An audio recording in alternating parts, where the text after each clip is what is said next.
ओडिया गल्प YouTube channel दीर्घ किछि दिन हब भूत कहानी प्रसारण करने बंद कर देइथिला। आज आपण मानकर अनुरोध क्रमे ओडिया गल्प यूट्यूब चैनल एक भूत कहानी निर्माण करिछि।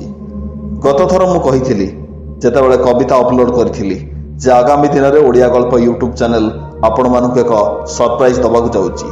सेही भूत कहानी की नहीं आजिर कहानीर शेष आड़ को आपण माने जानि परिबे ए कहानीटी को उपरे निर्माण करा जाई अछि। कहानी पूजा एक कम वर्षर झीटी।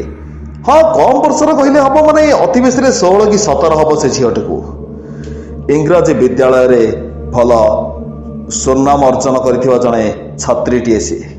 खाली पाठ नुहे क्रीड़ा नृत्य संगीत वक्तृता सबुथरे मध्य से टपर थिला। भल इंग्राजी विद्यालय रे से पाठ पढ़ुथिला।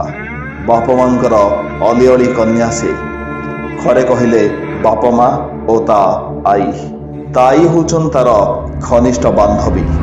प्रत्येक दिन विद्यालय और ट्यूशन रु फेरला परे से आई सहित बहुत समय बीते थाए। ताई एकाथर तार जने सांग और गाइडेड कहले भी किछि कम हेबो नहीं। से घरे मात्र ए 3-4 जन ही रुहंती। पूजार गोटे इच्छा थिला राजधानी रही कॉलेज रे पाठ पढ़िबो। हाँ जोगकू एमन चाहूथाए जा काले प्राप्त हुए ताहा से ही हेइथिला। पूजा बाबांकर ट्रांसफर हो जाइथिला भुवनेश्वर को। से दिन पूजा बहुत खुशी थिला। ता बापा आज भुवनेश्वर रे चाकरी पाइचंती। जहाँ भी हो से भुवनेश्वर एक कॉलेज रे रही पाठ पढ़िबो। आठ बड़ सौभाग्य आ तापई कौन ही पारे। पूजार खुशी कहले न सरे। से दिन पूजा ता बापा माँ सहित भुवनेश्वर पलैला पाठ पढ़िबा पई। एक कॉलेज रे ता ना लेखाई जाइथिला। कॉलेज रे से पाठ पढ़िबा पई बहुत खुशी थिला और सेठी रही तार अधूरा स्वप्न को मध्य साकार करिबो बोली से निष्पत्ति ही नहीं थिला। पूजा राजधानी रहिबा प्राय 8 दिन ही जाइछि। से दिन पूजा नुआ करी कॉलेज जाई थाए। नुआ करी जाइथिबारु तार हुए तो सांगसाथी केही नथिले। किंतु जेतेबेले दीर्घ 10 दिन से कॉलेज रे तार समय बीतीगला और तार भीतर थिबा प्रतिभा को समस्ते जानी पारले। धीरे धीरे समस्ते सहित मिसिबाकू लागिले। तार अति घनिष्ठ बांधवी जाइथिला निवेदिता। दुहंकर चिंताधारा पूरा पूरी एकाठी थिला।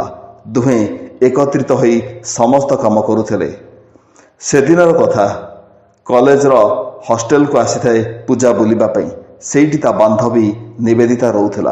कॉलेज रे हॉस्टेल थिले भी पूजा जेहेतु ता बापांकर गोटे बेली झियो ता बापा चाहू नथिले ताकू हॉस्टेल रे छाड़िबा पई। कारण साधारणतः हॉस्टेल रे प्रायतः अव्यवस्था बहुत थाए। से दिन हॉस्टेल कैंपस पूरा खाली थिला। काउ कोइलीटाई भी सुधा नथिले। अवश्य दिन 2 प्रहर हब पूजा निवेदिता पाखु आसीथिला आ कहिला एत बड़ हॉस्टेल आउ तमे एठी एकुटिया अछ तुमको डर लागेनी। निवेदिता डर गोटे कौन एबे पिला जाइछन्ति बाहर को धीरे धीरे पळे आसीबे सेतरे कोन अछि आ सेपट से वार्डन भाई जण के अछन्ति बा डरिवार कोन अछि एथरे। पूजा एमती बसी थाए निवेदिता पाखरे। एही समय निवेदिता को से हॉस्टेल वार्डन डाकिला। निवेदिता पूजा मुई पाखरु टिके आसुची से भाई कहीं डाकुछन तो तमे एठी बसता। पूजा एमती बसी थाए। एही समय पूजार नजर पड़ी जाइथिला कांथरे लागिथिबा गोटे कागज उपरे जोथे परिष्कार लेखा थिला 9 नंबर रूम खोलिबा मना। कौन पाई अन्य रूम परी तो 9 नंबर रूम भी गोटे रूम किंतु से रूम खोलिबा को काहे के बारण करा जायछि। व्हाई व्हाट इज प्रॉब्लम समस्या कौन। पूजा मनरे बहुत प्रश्न आसुथिला किंतु कहा को से पचारिबो केही तो। एही समय पूजा को लागिला जेपरि ता पाखरे की गोटे ठिया ही गला पड़े। पूजार पेको किए धरला भड़ी ताको लागिला। पूजा पूरापूरी नीरव पलटि जाइथिला। सत जेमती ता पार्टी आज भाषा ही नहीं किंबा जाग्रत थाई भी सुधा से निवेदिता को डाकी भी पार नहीं। किसी समय नीरवता। एही समय निवेदिता आसला से रूम भीतर को। पूजा तुम बोधे चित्कार करुथलो ना कौन। पूजा କାଗଜଟା କ'ଣ ପାଇଁ ଲଗାହେଇଛି? କୋଉ କାଗଜ? ଏଇ କାଗଜଟା? ହଁ ହଁ, ସେଇଟା ଠିକ କଥା। ସେ ନମ୍ବର ମାନେ 9 ନମ୍ବର ରୁମକୁ ଯିବା ମନା, କିନ୍ତୁ କ'ଣ ପାଇଁ ସେ କଥା ମୁଁ ବି ଜାଣିନି। ସମସ୍ତେ ମନା କରନ୍ତି। ତମେ ଭୁଲରେ ବି ସେ ରୁମ୍ ଆଡ଼େ ବି ଯିବନି। ସେ ରୁମ୍ ଆଡ଼େ ଗଲେ ଶୁଣିବାକୁ ମିଳେ ଦେହ ମୁଣ୍ଡ ଆପେ ଆପେ ଶୀତେଇ ଉଠେ।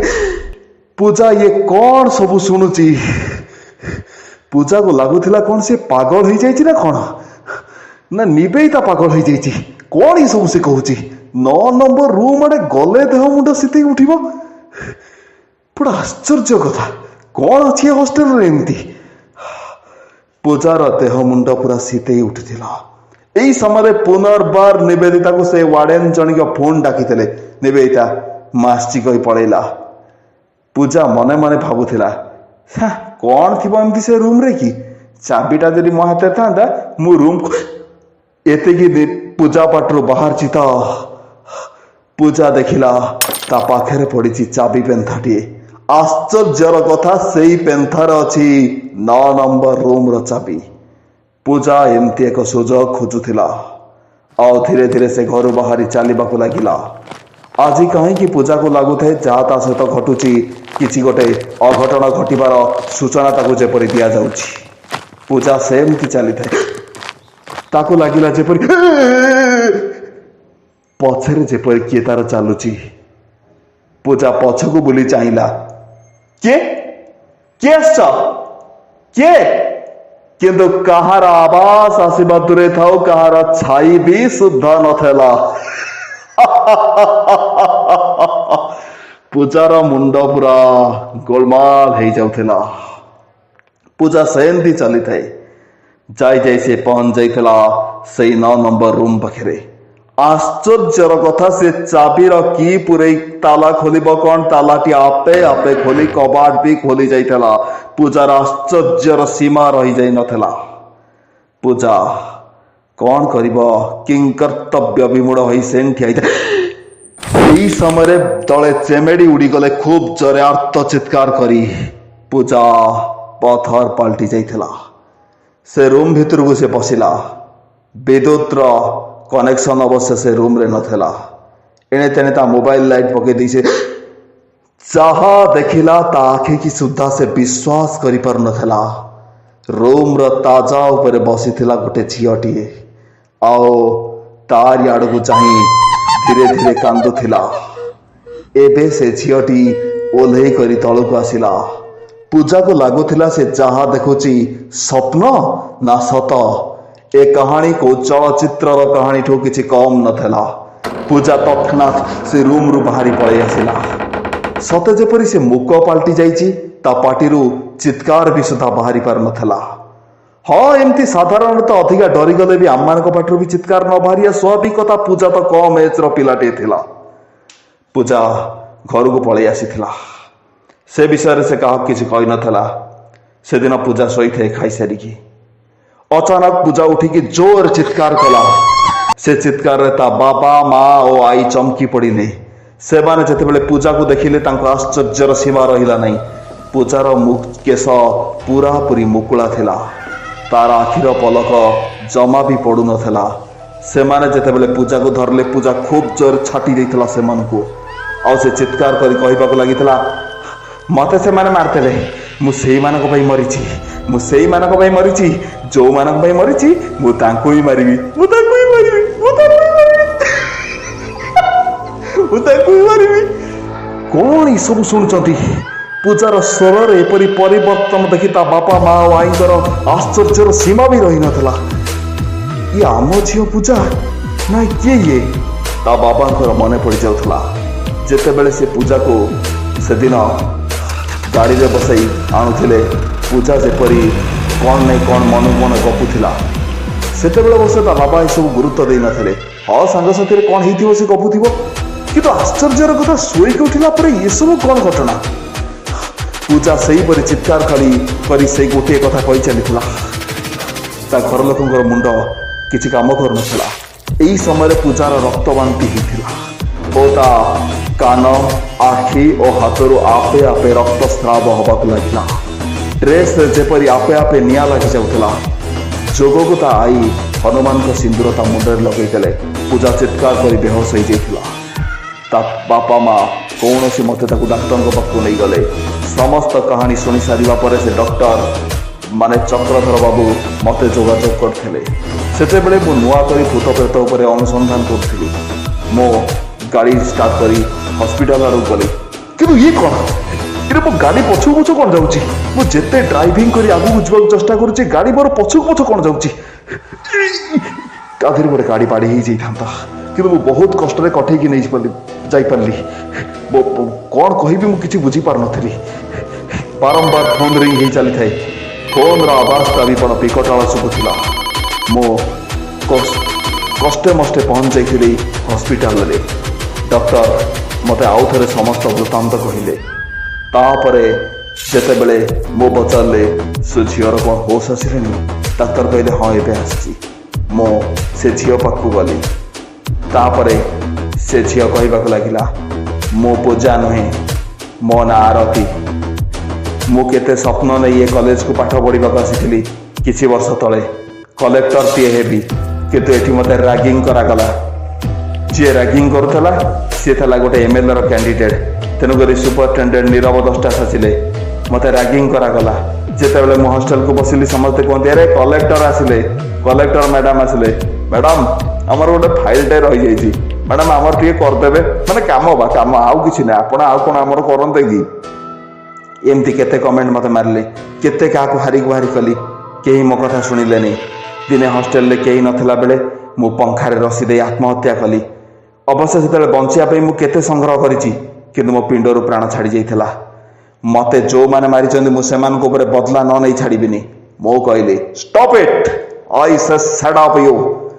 ତତେ ଯିଏ ମାରିଛନ୍ତି ତୁ ତା ଉପରେ ବଦଲା ନେଇପାରିବୁ, କିନ୍ତୁ ଏ ପିଲା ଭିତରେ ପଶିବାର ଅଧିକାର ତୋର ନାହିଁ।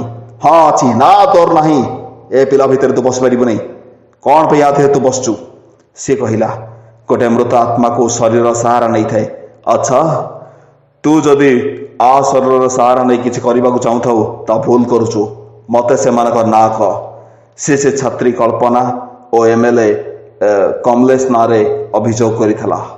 ଆ ପରେ ମୁଁ ପୋଲିସ ଥାନାକୁ ଯାଇଥିଲି। ଅବଶ୍ୟ ସେତେବେଳେ ଗୋଟେ ହନୁମାନର ତାବିଜଟେ ମୁଁ ବାନ୍ଧି ଦେଇ ଯାଇଥିଲି ପୂଜା ହାତରେ। ପୋଲିସ ଥାନାରେ ଯାଇ ସମସ୍ତ ବୃତ୍ତାନ୍ତ କହିଲି।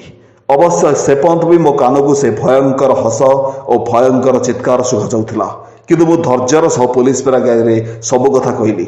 ପୋଲିସ ମୋଠୁ ସମସ୍ତ ବୃତ୍ତାନ୍ତ ଶୁଣି ସାରିବା ପରେ ତତ୍କ୍ଷଣାତ୍ MLA ଓ ସେ ଛାତ୍ରୀକି ଆଉ ସୁପରିଟେଣ୍ଡେଣ୍ଟକୁ ଆରେଷ୍ଟ କରିଥିଲା। ଏ ଖବର ସେଦିନ ମିଡ଼ିଆରେ ବଡ଼ ଚର୍ଚ୍ଚା ହୋଇଥିଲା। ଆପରେ ପୂଜା ଦେହକୁ କେବେ ବି ତା ଆତ୍ମା ଆସିନି। ଆପଣମାନଙ୍କର ଯେଉଁ ଧାରଣା ଅଛି ଯେ ଭୂତ ପ୍ରେତମାନେ ଲାଗନ୍ତିନି, ନା ଆଜ୍ଞା, ସେଇଟା ସତ।